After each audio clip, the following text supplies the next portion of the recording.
May nakita kasi ako online eh. Itong dating flood control projects mo, sinasabi ng mga tao, nagbabaha daw dahil doon. What are we gonna do about that? Mayor, hindi problema yan. Di patungan ng panibagong flood control project. Tapos. Ganun lang yun? Ang galing talaga ng asawa ko. Di ba? Patong-patong na project, patong-patong na budget, paldong-paldong. Paldong-paldo tayo dyan! Diba? Teka muna, hindi kaya makahalata ang mga tao dahil ilang beses tayo nagpagawa ng flood control sa isang lugar? Hindi. Kahit 10 pang ipagawa natin dyan, pwede yan. Dahil sa mata ng mga tao, nagbabagong panahon. Di ba? Climate change.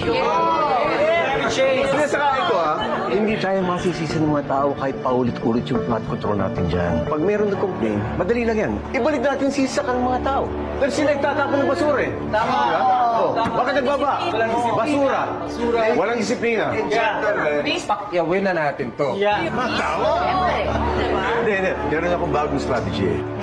Bakit ba natin nililimit dun sa mga bahaying area? Ba't hindi tayo magpatayo din dun sa mga hindi binabaha?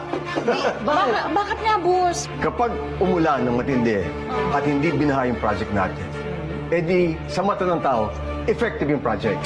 Ay, galing Engineer. Ano bang mga lugar yung matataas ang elevation? Sa San Nicolas, sa San Antonio, Santa Mesa, Santa Cruz. That is a brilliant idea, Vice.